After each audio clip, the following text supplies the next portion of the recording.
Our first story today. It's 2025. It's a year that hopefully is brimming for you with possibilities. Now, many of us are setting new goals. We're seeking personal growth. We're aiming to manifest our deepest aspirations.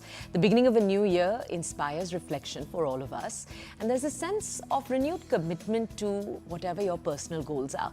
It's a time when we envision our best selves and chart our paths out to achieve our dreams. Central to this journey is the practice of manifestation, the powerful tool of aligning our intention with our actions.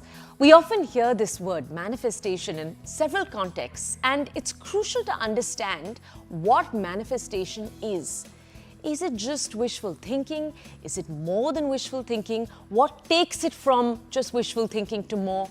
Is it a deliberate process, as experts say, of defining our desires, of visualizing success and taking concrete steps towards it? And how different is it from just habit formation? Now, experts have always said that you just need to focus your thoughts, you need to use your energies positively, and then you can rewire your brain to recognize and seize opportunities. But what does that actually look like? What is the practice like? How often should you do it? This is a practice, remember, that's often said to be backed with ancient wisdom. The concept of manifestation is not in any way one that is new. You had the 2000s book, The Secret, that came along and repopularized the idea of manifestation, renewing it and bringing it back into public consciousness. But in one sense, it's a concept that's always been there. Complementing manifestation is, of course, other principles. One, for example, of which is the principle of holistic health, which emphasizes the interconnectedness of our physical, mental, and emotional well-being, and how all of that is actually very important to the truth of manifestation. To break all of that down, to tell you how you can manifest, what truth there is to it, to tell us a little more, we have two experts who've dedicated their lives to guiding other people through these journeys.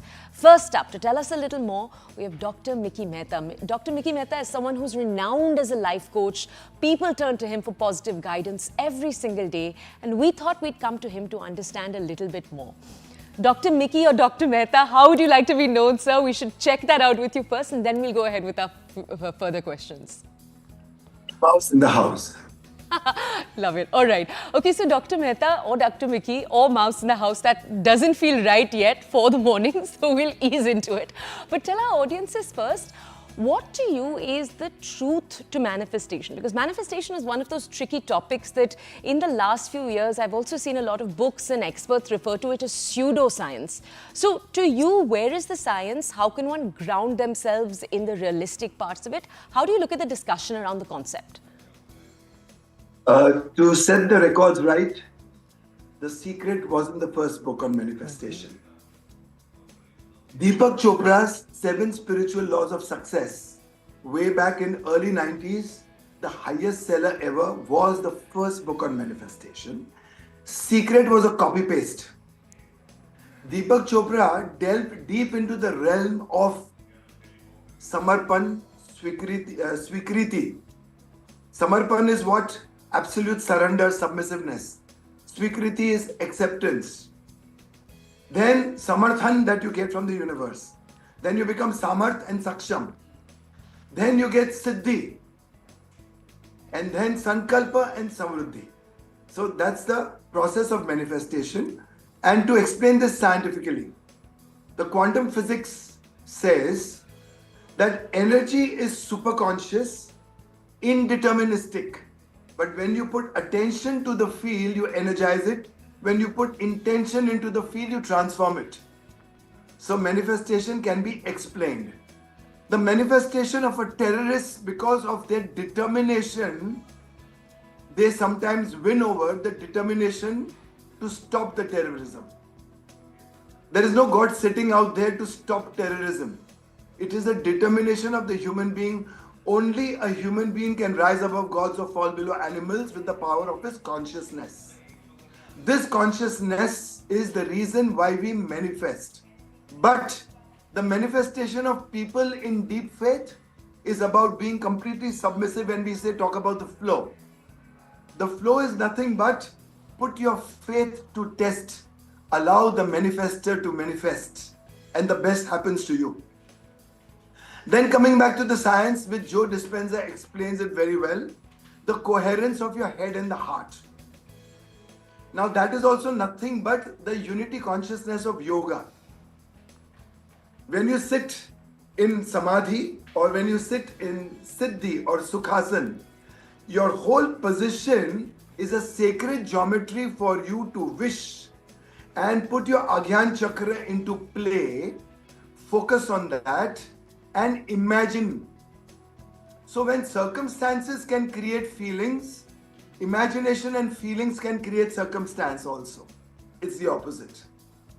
So the science for meditation is coherence of your head and the heart, consonance of your prefrontal cortex, and resonance of your limbic reptilian brain.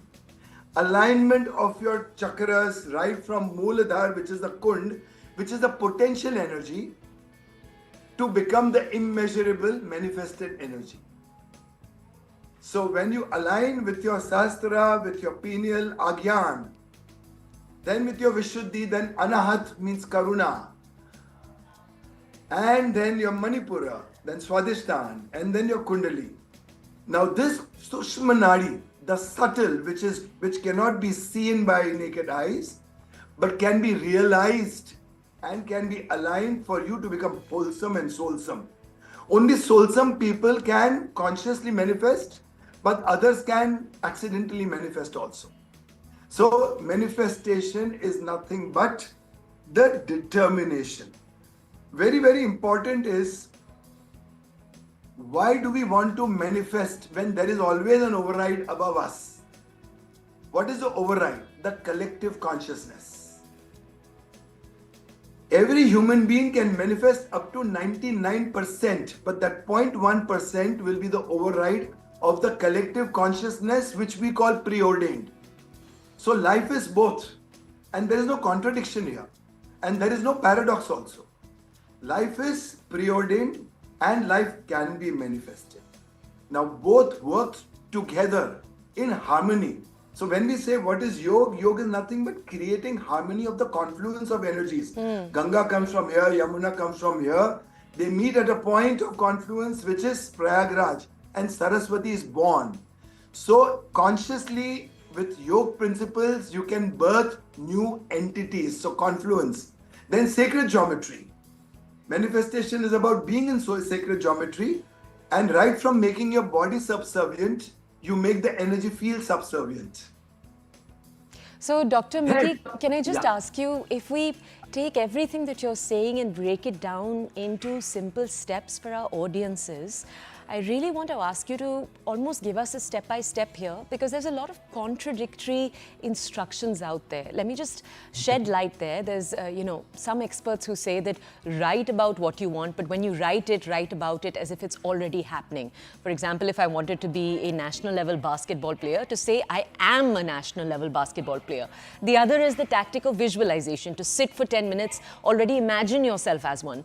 Do you agree with these practices? Do you have another set of very specific practices you make people who come to you do? So that's writing starts at the kindergarten level.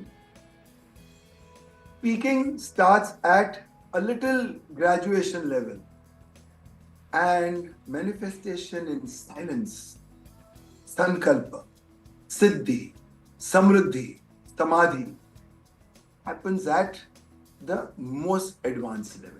So if you see Ashtanga of Yoga, it is a ladder of evolution which translates into manifestation. So it's like Yama Niyama.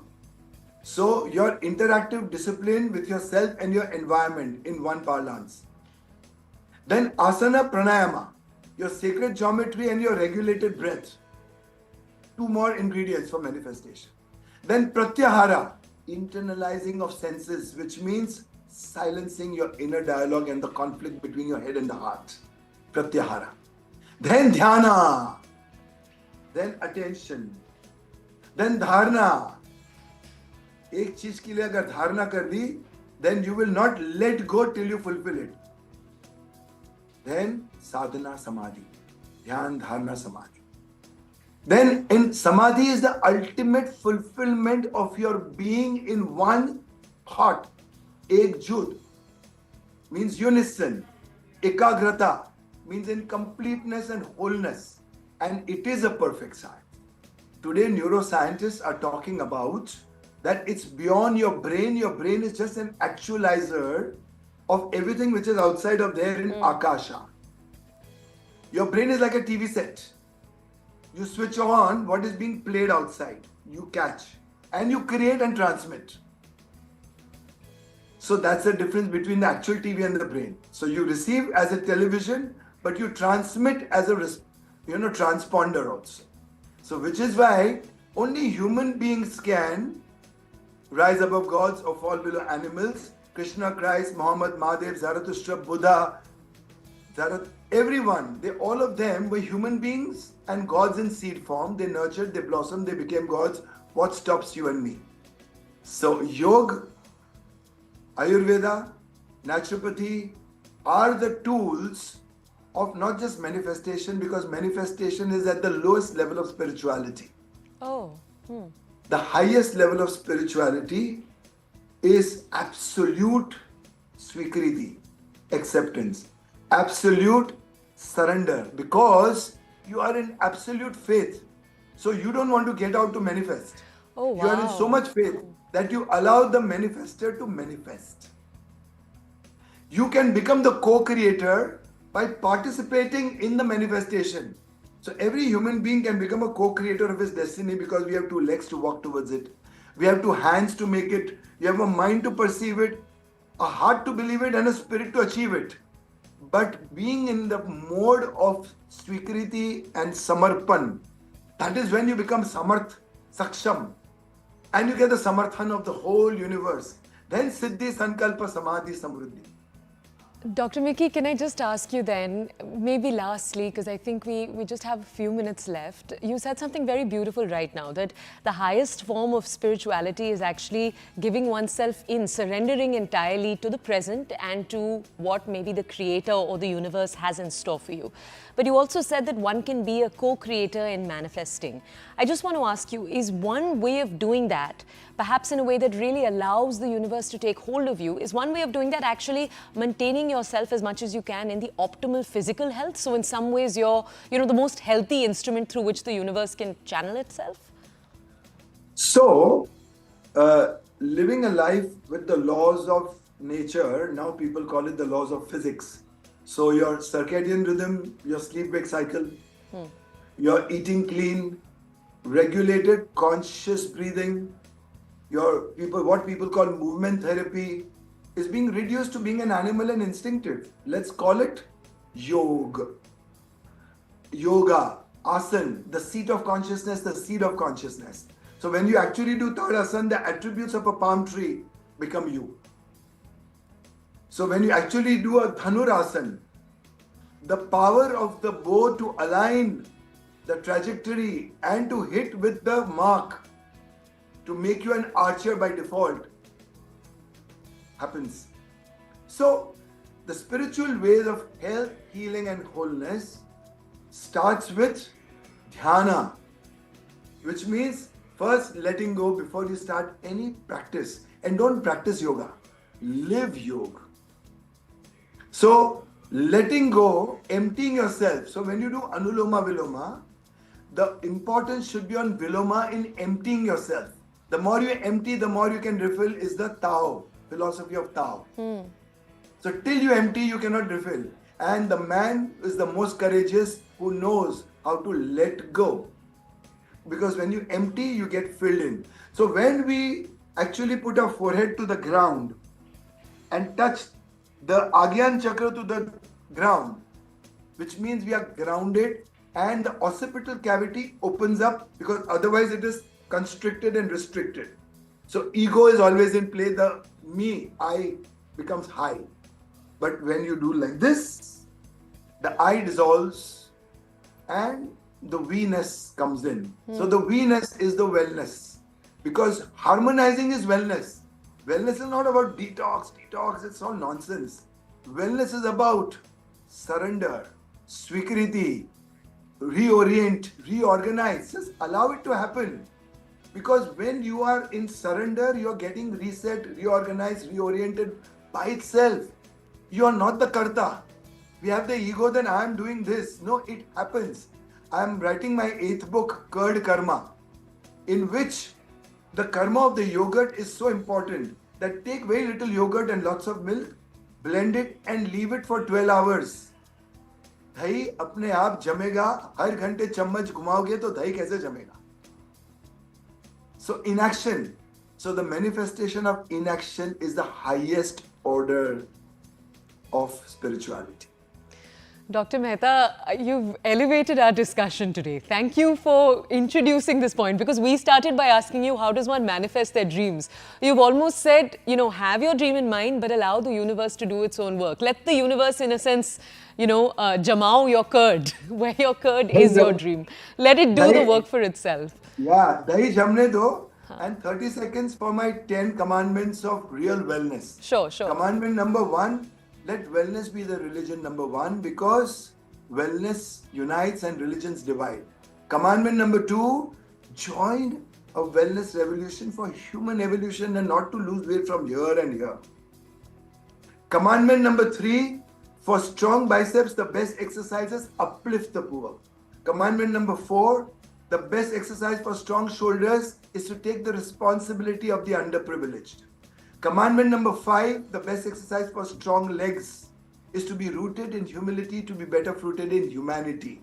Commandment number 6, sleep every night with a wish to heal yourself and wake up every morning with a promise to heal the world. And then you will get energized, maximize, optimize, naturalize, internalize, eternalize, revolutionize, evolutionize, humanize, immunize. With Toya, you will get mesmerized. And with the breakfast show on CNBC, everyone gets Mickey Mouse. Dr. Mickey Mehta, thank you. Thank you for bringing, I don't just want to say your energy, I think some of the wisdom you've brought our audiences this morning has been incredible. Okay, we're taking you from Dr.